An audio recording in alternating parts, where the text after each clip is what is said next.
Ini ya tentu kita tidak ingin dijajah itu tentu ya. Tapi kita ini selalu latah. Wah kalau ekonomi jatuh kita makan apa? Kalau kita dijajah kita tidak perlu seperti itu. Rahmatnya Allah Ta'ala itu akan adrokatna. Rahmatnya Allah Ta'ala akan menemukan kita. Apapun kondisi kita, apapun keadaan kita. Ini cara berpikir tauhid. Sehingga Nabi itu tidak pernah bayangkan umatku narata tunggoni piye, ditunggoni Allah.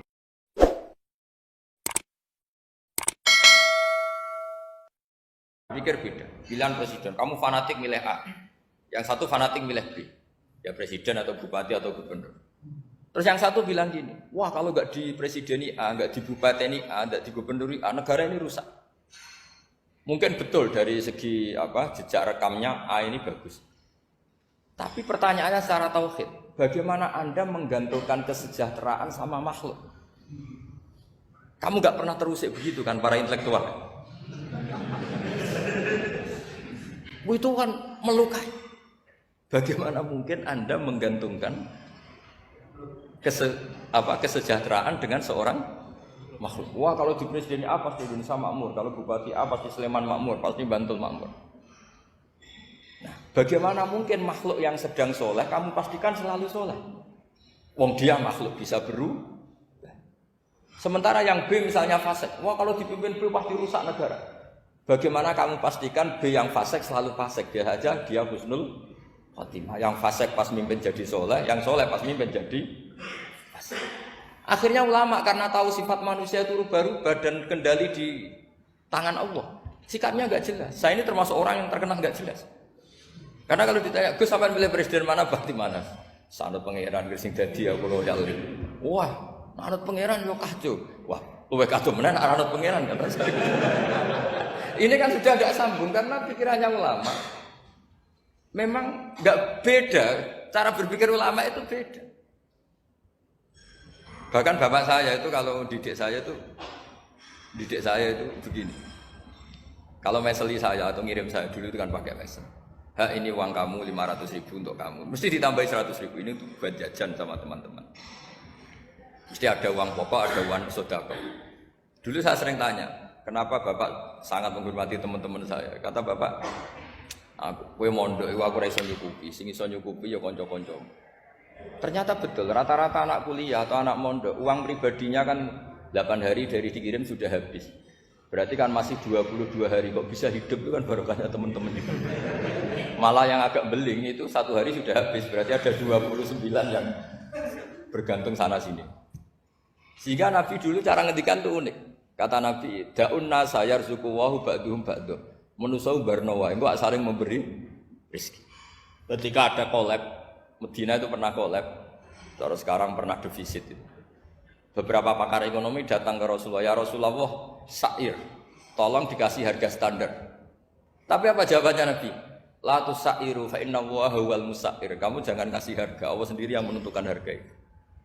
Terus kata Nabi, kenapa engkau begitu ya Rasulullah? Ini negara harus ditentukan harga karena gini-gini. Kata Nabi, saya tidak ingin ketemu Allah dalam keadaan dolim. Tapi ini tentu di teori ilmu modern ini masalah. Tapi menurut orang modern. Tapi kalau menurut ilmu hakikat itu nggak akan masalah. Misalnya, kenapa Nabi tidak menentukan harga dalam keadaan negara seperti itu? Jawabannya pakar-pakar hakikat. Ya saya ulang lagi pakar-pakar hakikat begini, misalnya ada orang menimbun supaya nanti harganya mahal terus ditimbun terus sampai nunggu harganya mahal, lama-lama dia sadar kalau timbunannya nggak ada gunanya karena ternyata orang nggak beli. Nah ketika orang nggak punya kemampuan beli, yang menimbun juga tidak punya uang. Nah tapi kalau sampean tanya, tapi Gus nak tuku barang pokok kan kita mati karena kehabisan stok, itu masalah tauhid Anda. Bagaimana mungkin kamu bayangkan seorang makhluk tidak bisa hidup atau tidak dapat rezeki? Nabi itu orang yang sampai ke derajat hakikat, dari tidak pernah bayangkan gitu. Saleh sampean jadi orang yang tauhidnya masalah. Sehingga terus bayangkan, wah kalau negara ini chaos, wah kita makan apa? Kalau negara nggak stabil, wah kita gimana? Itu tidak bisa seperti itu. Dulu ketika kita dijajah Belanda, itu kiai-kiai kita, Mbah Hasyim Asy'ari, Mbah Ahmad Dahlan, mondoknya di Mekah.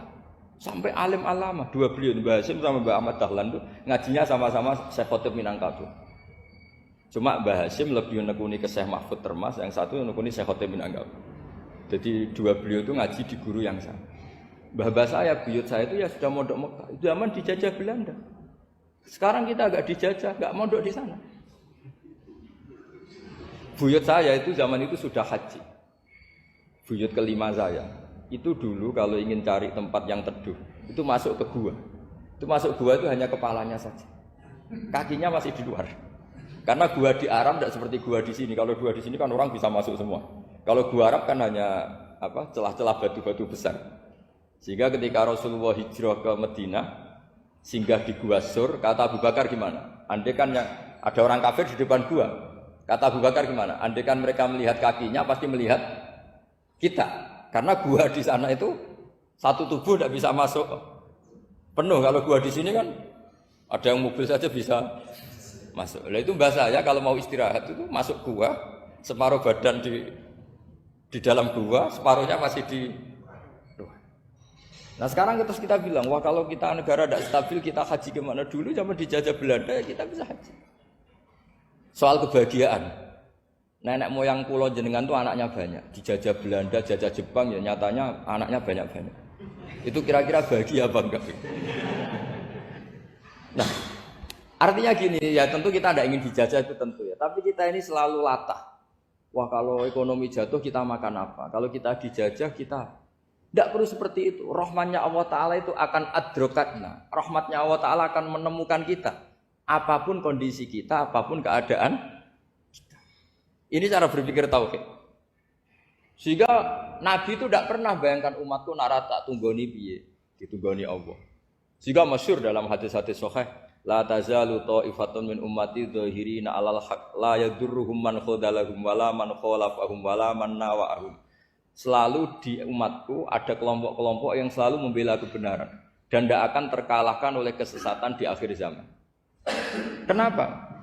Cara berpikir orang tauhid itu sederhana begini. Allah menamakan dirinya Al-Hadi, penunjuk jalan. Dan sifat Allah pasti nafidah karena Allah tidak terkalahkan. Sama seperti Allah menyifati dirinya Ar-Razzaq, Ar-Razik yang memberi rizki. Maka orang segoblok apapun, selumpuh apapun, selemah apapun tetap dapat rizki. Sama, Allah mensifati dirinya Al-Hadi, memberi petunjuk. Maka zaman serusak apapun orang tetap dapat petunjuk. Sehingga kita tidak perlu khawatir, wah nanti zaman kalau sudah rusak nasib Islam gimana? Ya coba sekarang nasib Islam gimana? Ya baik-baik saja. Dulu ditunggoni wali songo ya banyak orang Islam, sekarang nggak usah wali songo. Ditunggu dosen-dosen yang ngajar aja tunggu digaji. Kiai pidato ya ada yang beri salam tempel. Itu kalau nuruti definisi ikhlas itu tidak ada yang masuk. Tapi meskipun demikian agama juga jalan. Kenapa agama ini jalan? Karena Allah Al-Hadi, penunjuk jalan. Ketika Allah mensifati dirinya penunjuk jalan dan sifatnya Allah pasti nafidah, pasti terjadi. Karena Allah tidak pernah gagal. Sehingga agama ini akan ada terus sampai akhir zaman. Coba Amerika kayak apa Islamofobia. Di Amerika tambah lama tambah banyak Islam, Eropa juga gitu, Australia juga gitu. Andai kan nuruti teori sosial, sudah dunia sudah materialistik kayak gini, orang dohirnya itu akan meninggalkan agama. Nyatanya tidak juga. Saya pernah di Korea seminggu, itu di negara ateis. Itu TKI ke sana tuh nyari uang. Ternyata ya kepikiran bikin masjid, bikin komunitas Islam. Coba siapa yang menggerakkan hati itu? Hanya Allah Subhanahu wa Ta'ala. Ya, jadi cara berpikir tauhid saya ulang lagi, saya mohon sekali di pengajian ini saya cerita wajah alani mubarakan aina ma kuntu. Jadi cara berpikir sekian nabi, terus kita punya karakter tertentu, kita milih nabi ini itu sah. Karena ulama ummati ka ambiyai Bani Israel. Ulama umatku itu ibarat kayak nabi Bani Israel. Jadi ada yang milih tadi. Seperti Nabi Isa fokusnya ngurusi orang-orang nakal. Itu juga bagus karena di mana-mana nabi itu seperti dokter. Tapi Nabi Yahya hanya berkawan sama orang-orang soleh. Kita tahu berkawan orang fasik itu resiko ketularan. Iman pas-pasan wae kancane nang fasik kan taqabbalallahu minna minkum gitu. Wong kamu sendiri tidak sehat-sehat amat berteman orang penyakitan kan bahaya. Tapi kalau kamu sebagai dokter kok hanya berteman orang sehat, lalu kamu penelitiannya gimana? Masa saya dokter spesialis, pernah penelitian, semua orang sehat saya pernah saya teliti. Itu dokter aneh apa enggak? Saya dokter spesialis TBC, spesialis paru-paru. Yang kamu teliti siapa? Semua orang sehat. Pernah meneliti yang sakit? Tidak pernah. Kan ya jadi dokter aneh. Tapi misalnya terus kamu sendiri terus berteman orang penyakitan terus kan ya rawan tertular. Nah, ini ada dua figur yaitu Nabi Yahya dan Nabi siapa? Ya saya kira demikian. Baik, jazakallahu khairan. Di sini kita